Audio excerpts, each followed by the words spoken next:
You're listening to the One Cell, One Light talk radio show with Dr. Hildy. At Integrative Health Systems, they offer a unique approach to healing. Integrative Health Systems utilizes a completely non-invasive proprietary method developed by Dr. Hildy to aid the body in healing, regeneration, and anti-aging therapies. Our company was founded on the cornerstones of science, chemistry, engineering, and medicine as known in the last century, and through this foundation, IHS pierced the veil of the merging of these disciplines into the advanced technology world of molecular, nano, meso, array, and sensor networks as they apply to advanced materials and the identification of true unknowns. Scientists and researchers have always sought the truth in the nature of the real world, which has been our basic foundation at Integrative Health Systems as we address the needs of the various global systems of life. All of us began as a single and unique cell, which then experienced an amazing cosmic cellular burst, the quickening and miracle creation of life itself. This burst of immeasurable energies is a new star being born and formed in the universe, a magnificent light of creation that makes you, and me, me. Our goal on every One Cell, One Light radio show is to help you gain more knowledge so you can keep your temple clean, healthy, and spinning its energy into manifested realities of the heart. It's always our wish that each show will help you experience blessings from heaven and beyond. And now, here's Dr. Hildy. I want to welcome you back, audience, to our second half of our show, which is on a different topic than we had on the first half. I have a very special colleague and guest on our show, Miss Melinda Kidder. She is Principal Investigator and owner of Columbia Investigations in Columbia, Missouri. And over the years, she and I have collaborated in work activities in identifying different needs for mutual clients. And I wanted to bring her work to the audience because it's so valuable with what's going on in today's world. And at the same time, she is a fellow member at the National Registry of Environmental Professionals. And at the same time, she shares with me in sitting on the SCADA system, SCADA committee for our study, which was going to be releasing a new certification in June. So we have brochures attached to this show so that you can look at it. Welcome to the show, Melinda. Thank you for being a guest. Thank you. Well, I know that you do a lot of work. I know our mutual clients appreciate your skills and activity. Many of us know that a private investigator is usually retained to investigate something. And Melinda is going to share with what her company does because it is so needed you never know if you need this type of professional service sometime in your life. So it's good to know that you have quality work professionals out there. Melinda, could you share a little bit about Columbia Investigations? Because sure. I know that one is, what is a private investigator, and sometimes it crosses in the need for family planning or securities, etc. Could you share with the audience, please? Absolutely. We do a broad variety of, we offer a broad variety of services from criminal defense, infidelity cases, civil litigation, even subpoena service. Through the past few years, we've become well known in the area of working with targeted individuals. And private investigator basically looks for the truth in any matter and tries to find out fact and presents that. Sometimes the client may not like what they find, but that is our goal, is to find the truth in any matter. Right, and that's a very well put, Melinda, because I know in our collaborative work, we've always sought searched out for the truth, no matter what it may involve. And at the same time, audience, in these targeted individuals or directed energy individuals, meaning these are individuals that have been old form, meaning sometimes they were kidnapped, injected with an implant or other types of things happened, versus now, Melinda and I have been finding more of, I'm going to call it the nanotized sensors, which is basically, nanotechnology. It's used as a nano CMLOS or a MOFET or, the Metris systems or chips or the new DNA thiophene chips. But all of it, and we're going to share with it, not as just case studies or anything, but this is a growing field, and that's why both she and I, as members of the National Registry of Environmental Professionals, were so happy that the organization recognized not only the need for SCADA, which was supervisory control and data acquisition. In other words, if you had a sensor that was put on a bridge, you at the main command of the facilities that own the management of that sensor would have to be alerted or do a chain of command to alert that there was an emergency on that bridge or a sensor went off, etc. And this is done by either wireless technology, cable interfacing, smart crystal motes, whatever it may be, and there's different systems, RFID, Wi-Fi, radar, satellite, space station, whatever it may be. The thing is, though, we recognize when we're on this, sitting on this committee, that there is going to be a need in the future for, I'm going to call it subspecialization training, and Melinda was so gracious because she pioneered the methodology of identifying the measurement of frequency within the body, the measurement of specific waveguides that may be picked up, because everyone thinks, well, am I sending a signal or am I receiving a signal?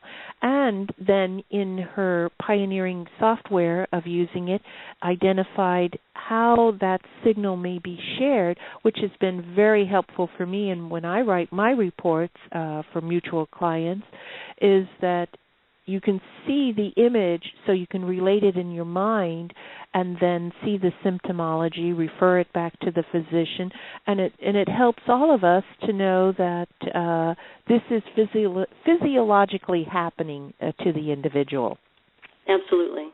And I think, one thing that might need to be addressed for the general public is that SCADA, supervisory control and data acquisition, sounds real fancy, big technological name, but, it's something that's used in everyday life. If you think of systems like OnStar, it's sending and receiving information from one entity to a unit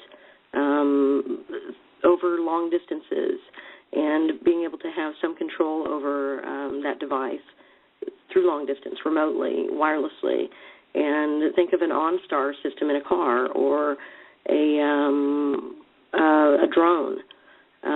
Those type of things have everyday applications. And what we're talking about is when it crosses over into the medical field. I think Hildy sent me an article recently where there was a health system in the UK that wanted to send cancer clients home with an electronic device where they could communicate with their healthcare providers if they were not feeling well and determine whether or not the client or patient needed to be seen in hospital or if they could just simply take care of their pain management at home.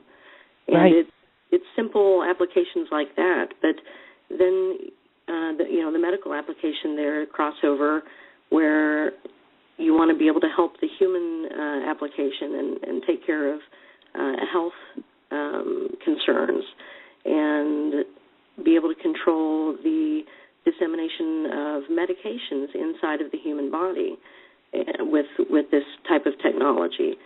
And what happens when this type of technology is used for nefarious purposes. Correct. And sometimes we see that application in my work, where people are seeing this type of technology used without their consent. Right, and sometimes without their consent, meaning audience totally unknowledgeable. That's what we mean without consent, meaning, and also no written consent that they could be used as an experiment.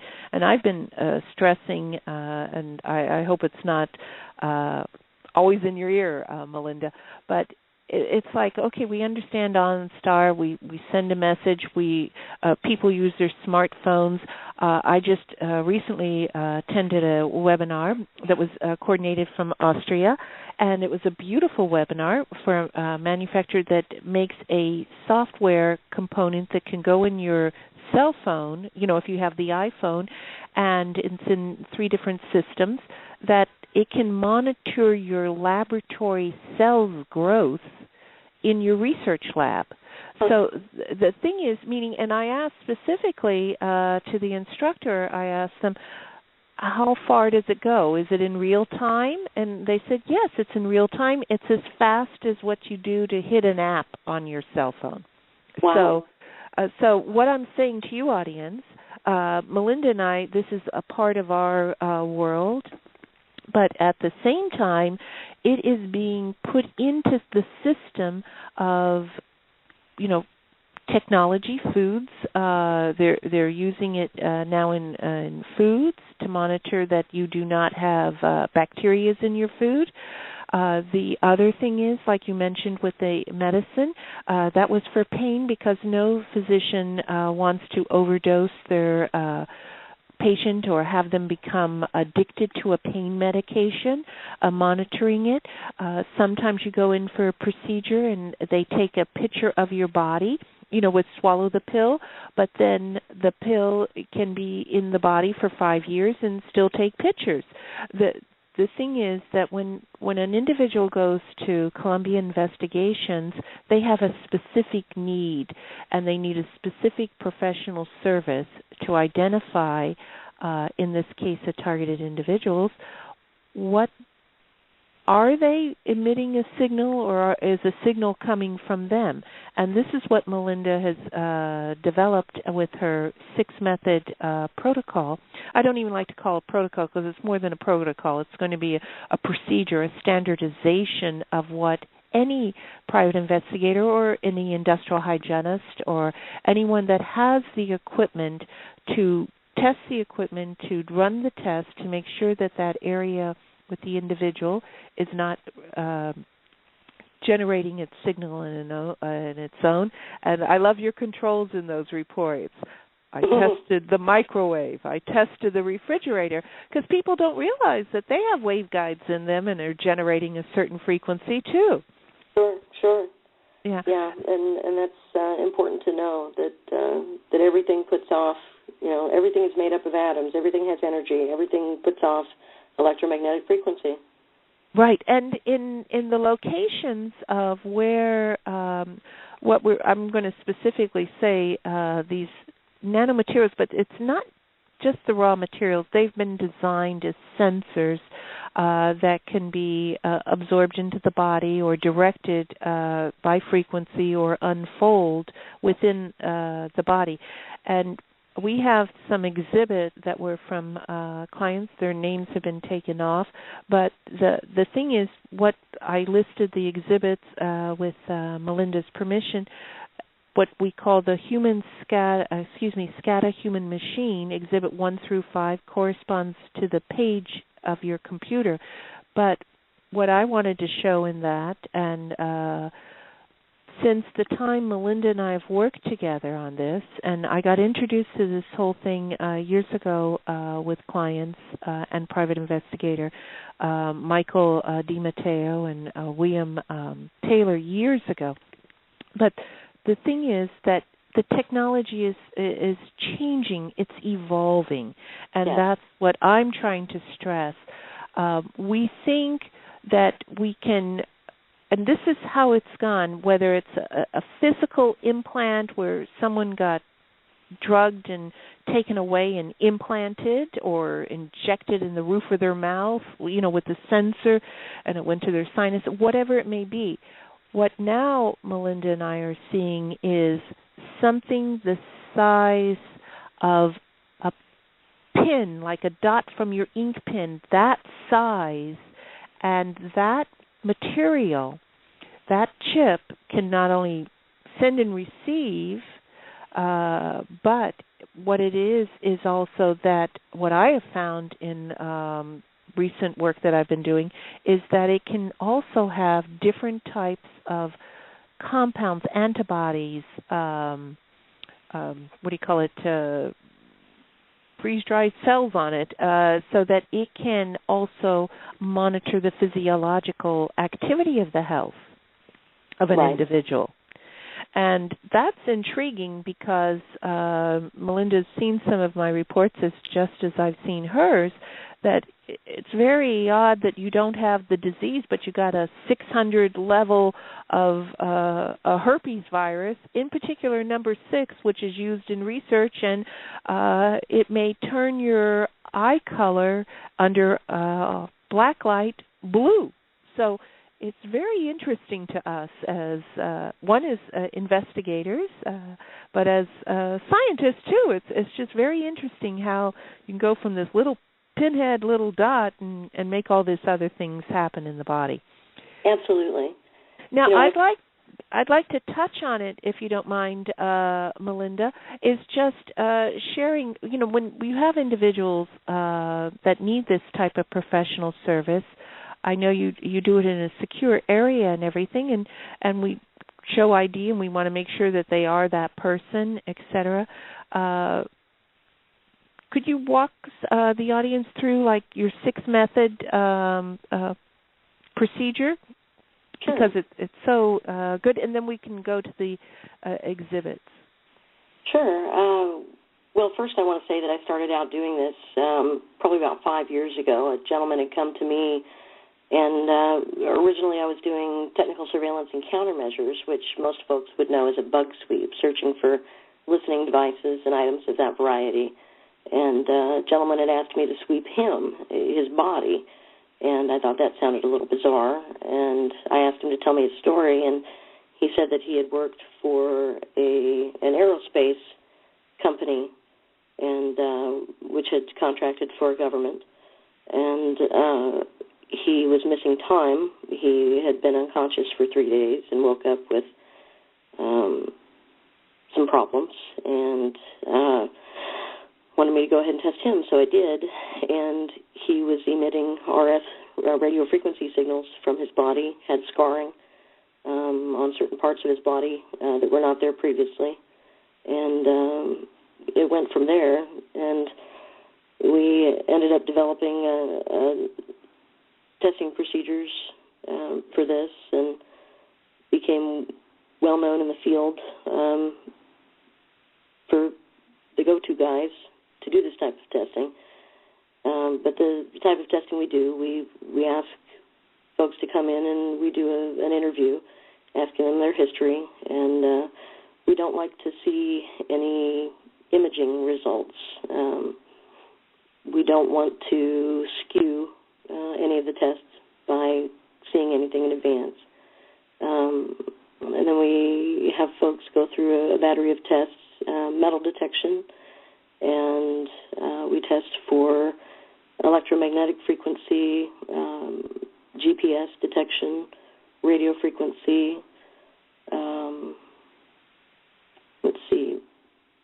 UV? Microwave.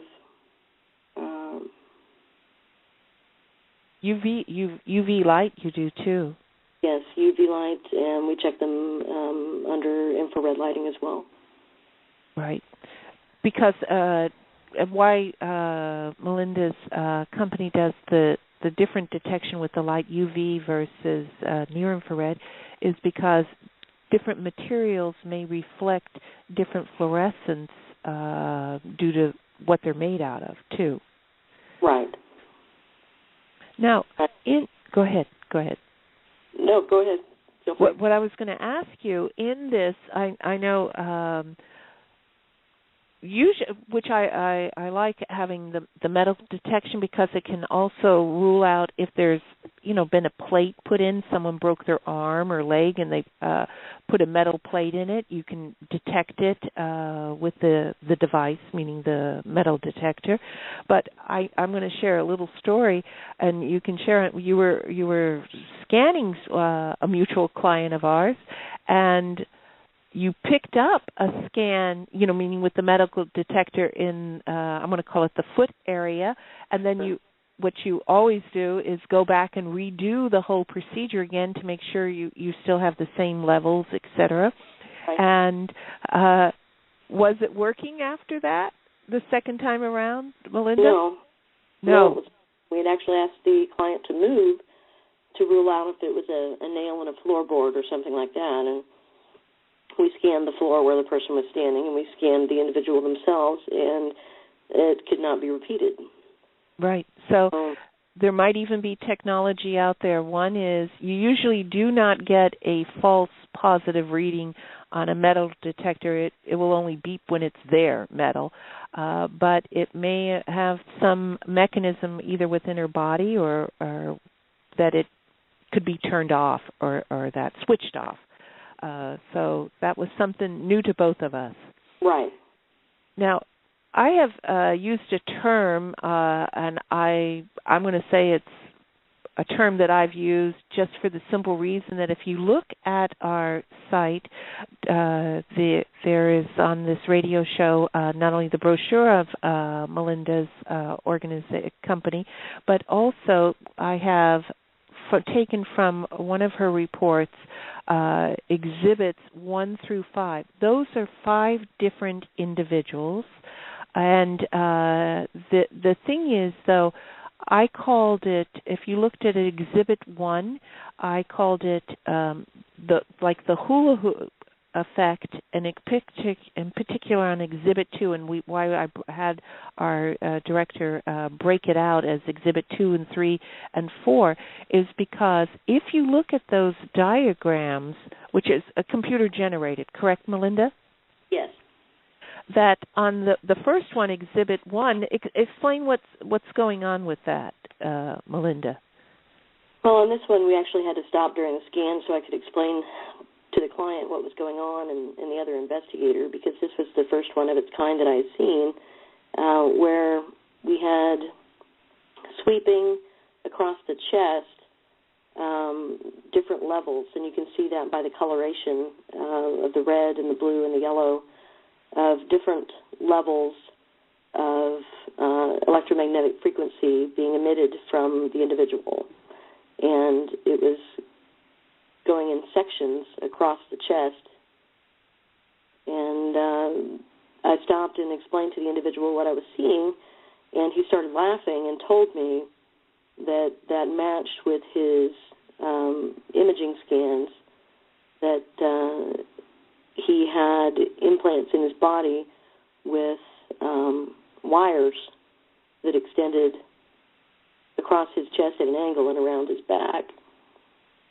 Right, and that I recognize as possibly older technology. Right. Because one is, with any of this type of technology, audience, you need an energy source. The energy source being it's either grounded or run through your own nervous system, and at the same time with the newer technology, it may be run by clamping on to your nervous system and having a shared energy system occurring. And also, on this particular one where it has the purple, you picked up something with the hands. Uh-huh. From just looking at it, the different circle colors, which I call a little hula hoop, but you'll see it on the next one more. They're individual readings, correct, Melinda? Yes. Right, and I want you to, audience, pay attention when you go back and look at these diagrams, because when I look at it, I see, yes, the sharing of it. It's got a point utilization, meaning if you look at the back of the individual, there's definitely a material in the back of the skull, and then in the back and the lower spine area, the hip area, which might even, if it was a little bit closer to the side, I might say around the adrenal glands, and then the back of the knee.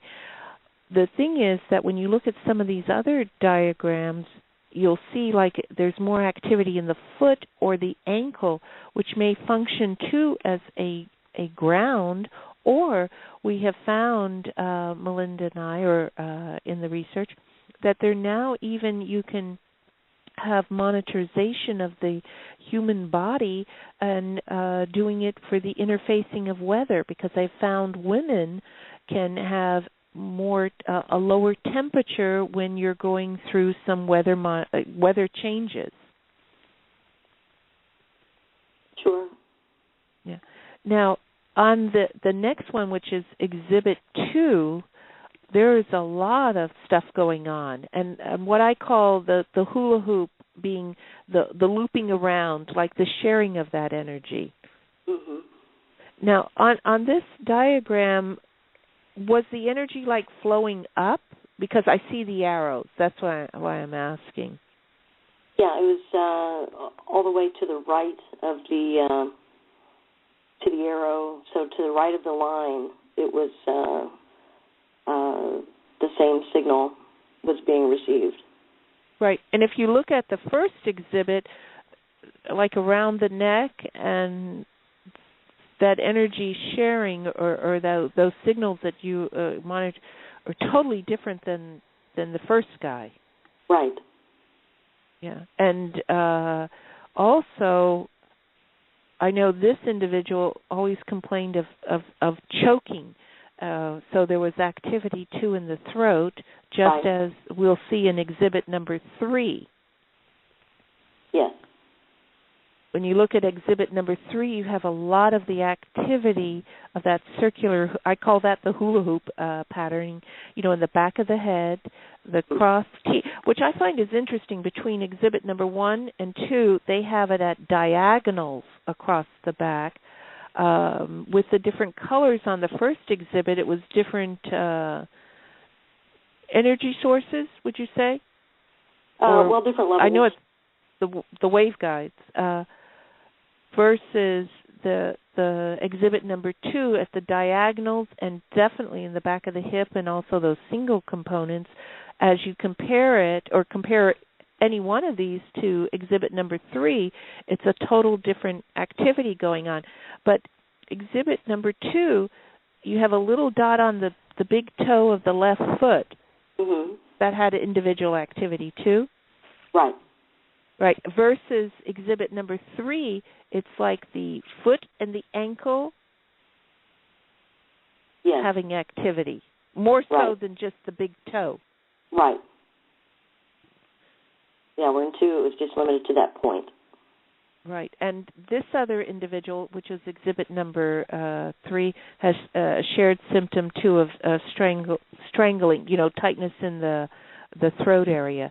And and that loop, if you just look at loops, of exhibit number 3 versus exhibit number 2, it looks like it went around the whole neck, versus the other one, was it just on the front of the neck?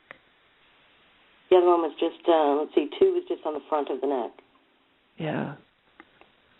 Amazing what you do here. And I tell you, it's so nice. Now, if you look at exhibit number 4 and exhibit number 5, you see, audience, that it's just a little dot. It's not looping. It's not sharing of that energy within that other waveguide.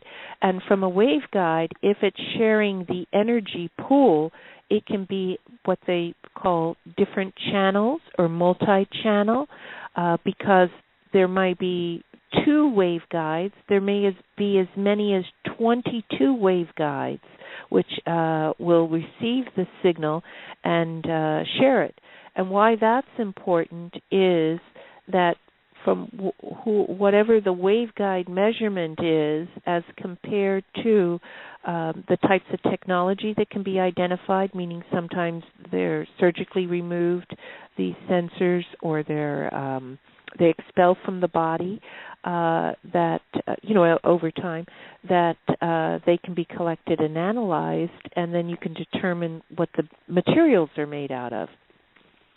But I'm amazed at just from the exhibit number 4, where it's got multiple locations, to basically 3 locations, 4, 1, 2, 3, 4 of exhibit number 5 to have it on it. And I honestly don't think there was a reverse image, but I may be wrong. If there is, we'll get that corrected. But I don't think there was nothing on the reverse side measured, right? Doesn't look like it. Yeah, because usually you have both of them together. So that's even interesting. And what is important, audience, is that one is these individuals are, each one of these, even though there's 5 different individuals, some males, some females, the thing is that they received the signal. They weren't emitting a signal. Is that correct, Melinda? Say it again. They were receiving a signal. They weren't emitting a signal at the time of your testing. That's correct. Okay, because they were emitting electromagnetic frequency. They were not receiving radio frequency. Gotcha. So then definitely sharing it. Now, in each one of these cases, you as the investigator and setting up the testing of this, just looking at the images, what you as a professional and part of the SCADA team of what we've been looking at from getting knowledge into for the medical community in that, how do you interpret this, with the different technologies? Well, I think we're seeing less of the implants and more of the nanotechnology. Right. I agree with you, and what I'm saying is that some of these individuals, I think, was like whatever exhibit number 1. Do you know how long ago they experienced that? Was I don't 90s? remember what his history was of when he received those implants. I don't recall. Right, like exhibit number 3, I think it was in the late 90s versus exhibit number 2 was in the last, I think it was 5 years or so. But what I'm saying is, in any of the comparisons, whether you go from complex sensory technology, implanted within you to use your nervous system versus in the key points of using nanotechnology or the smaller chips, to me it's amazing in just the short time of a few years, the advancements of the technology. Absolutely. Absolutely. And, I learn something new every day. Yeah, you're great at saying that, and that's the truth. It just evolves. I mean, each one of us, meaning you identified these individuals and did your reports on them, and then they were referred to me, and I did my reports on them with other testing. And just taking these images of these 5 individuals and seeing neither one of them match each other. Right. Yeah. And each one of them has had multiple symptoms, and that because we know as individuals, if we go under a power line, You can feel the energy going through your body. Sometimes your hair stands up. You know, cows don't go around a power line, especially the old power lines, you know. Sure, and some people have, you know, electromagnetic sensitivity as well. Right. Right, and the more sensitivity I found is when they're more, they've got metal particulates in them or exposure to metals, meaning even smaller particulates because it vibrates, you know, within the body. Mm-hmm. The thing is, though, with any of this, I have raised the question of, because we know from being on the SCADA and at the same time evaluating these clientele, that, you know, it's basically sending and receiving.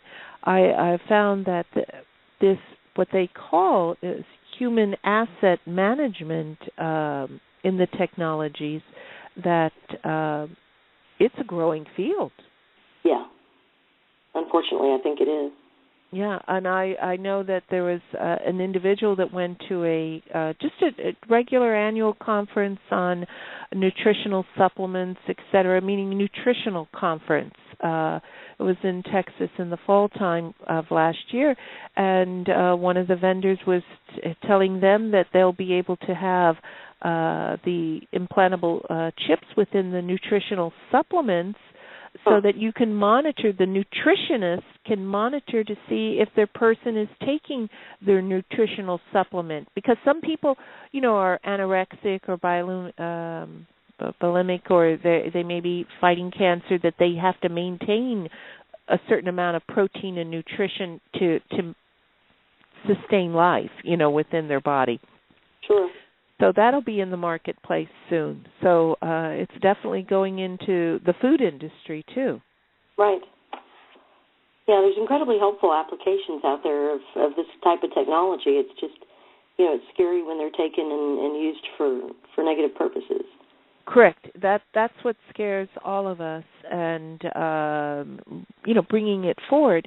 And what I had done, and I've asked our program director, is some of the images that are on the section on this particular hour, audience, are from individual materials that have been from nasal sensor technology, the applications of nano within the body, and we started it with the brain chip that was identified in 2010, the fall of 2010, and then my report and everything came out in 2011, and the paper.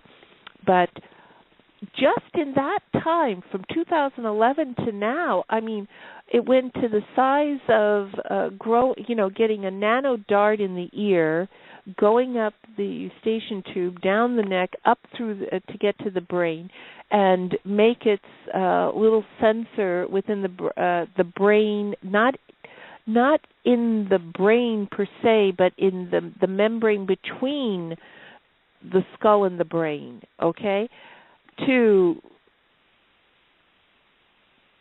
chips that can be sprayed on the wall and done as a computer.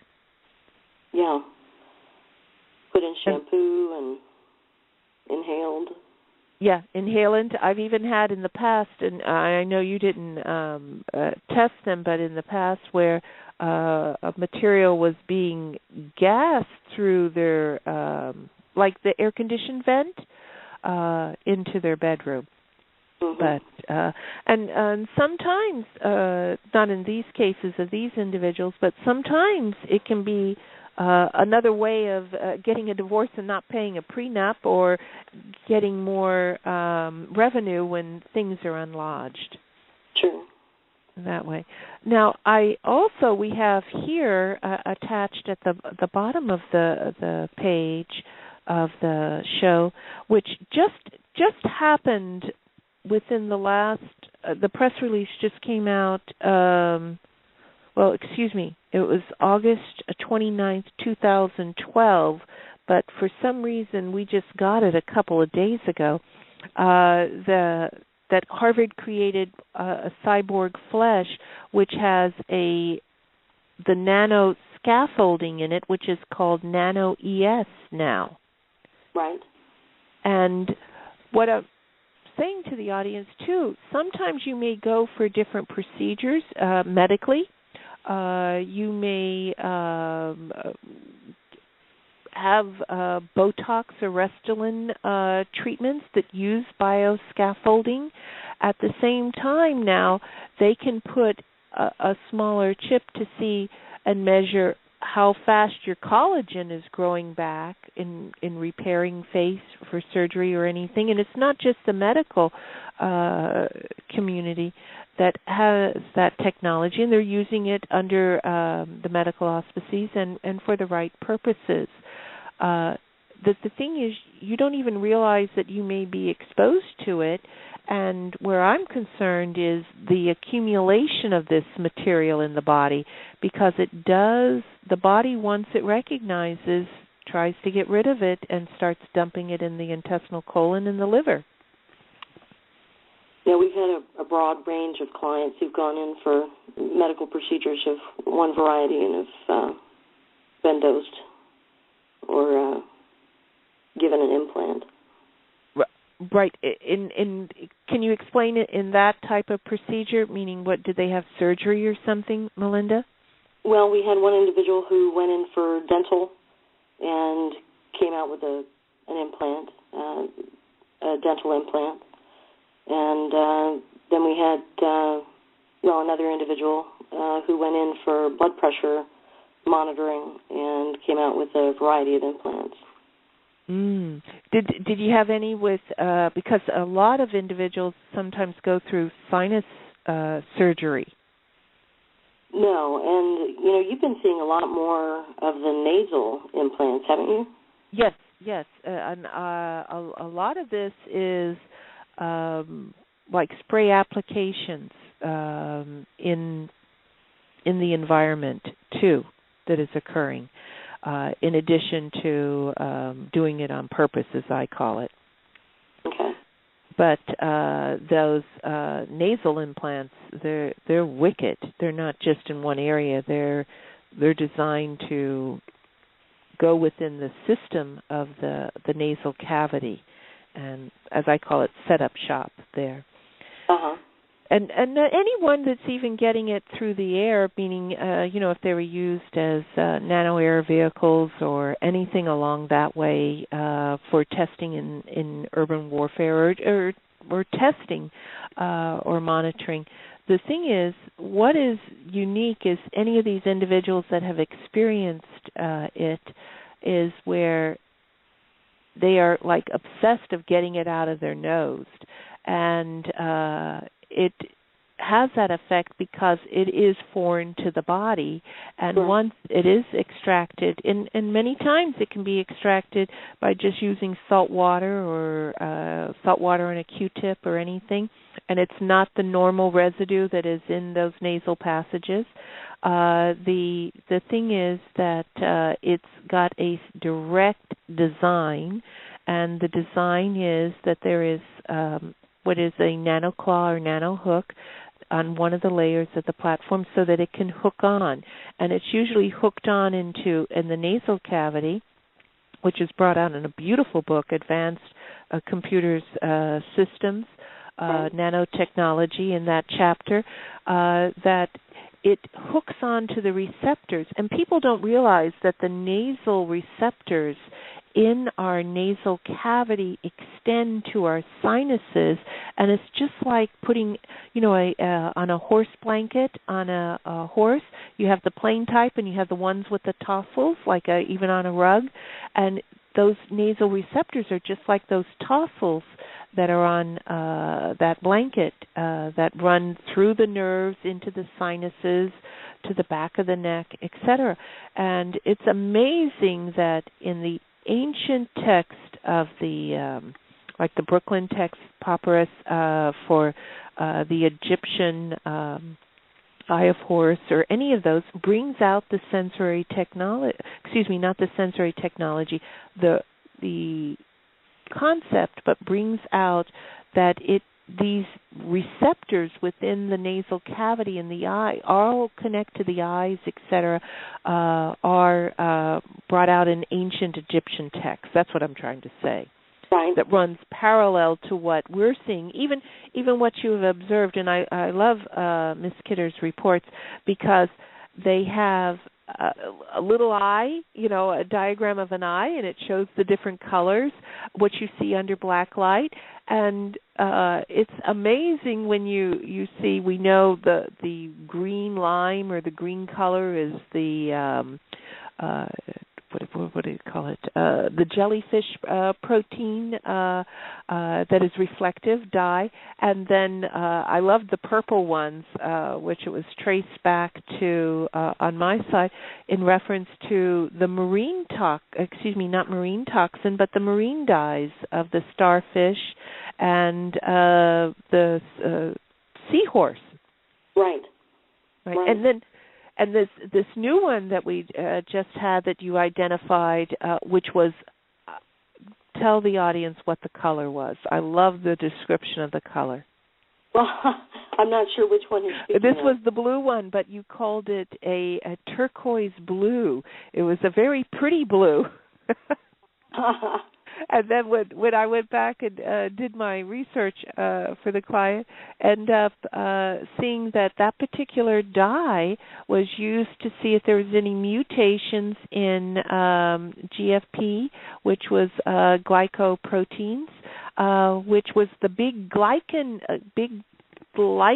gene, which, in other words, you have thicker membranes. And if you didn't have this mutation, you were less susceptible to cancer. And even if you had the mutation, though, but you had other mechanisms in your body, doesn't mean that you'd get cancer.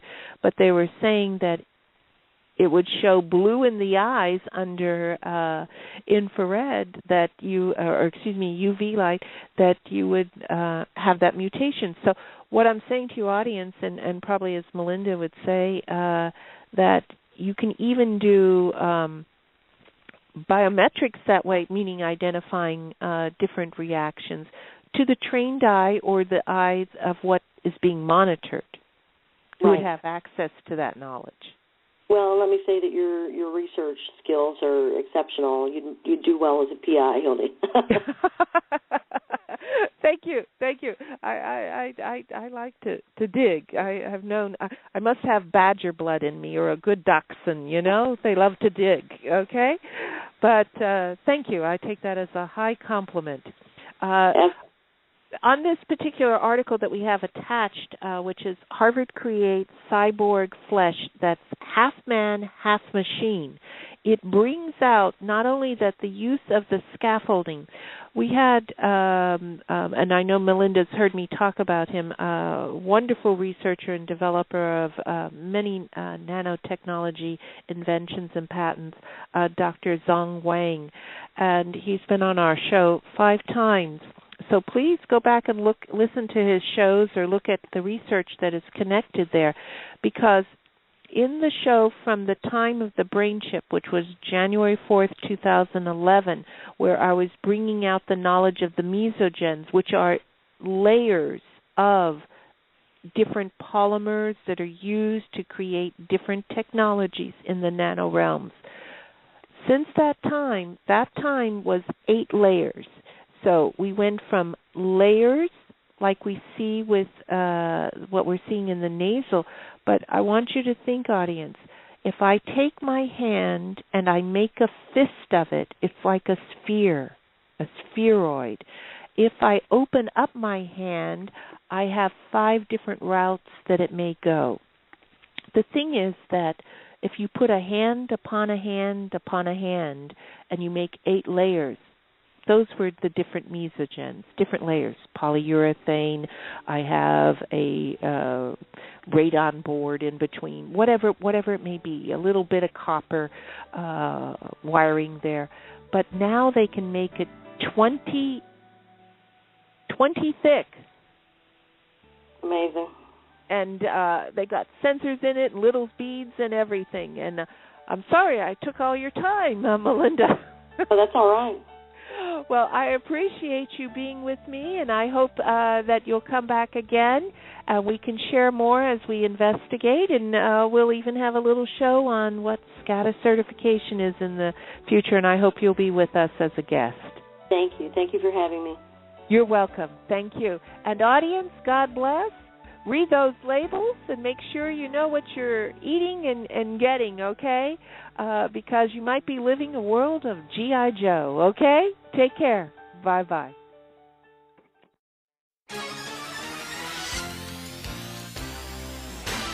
You've been listening to the Dr. Hildy Show on the One Cell One Light Radio Network. For the other half of today's show, or to view all of our shows archived for your immediate-free download, please visit OneCellOneLightRadio.wordpress.com.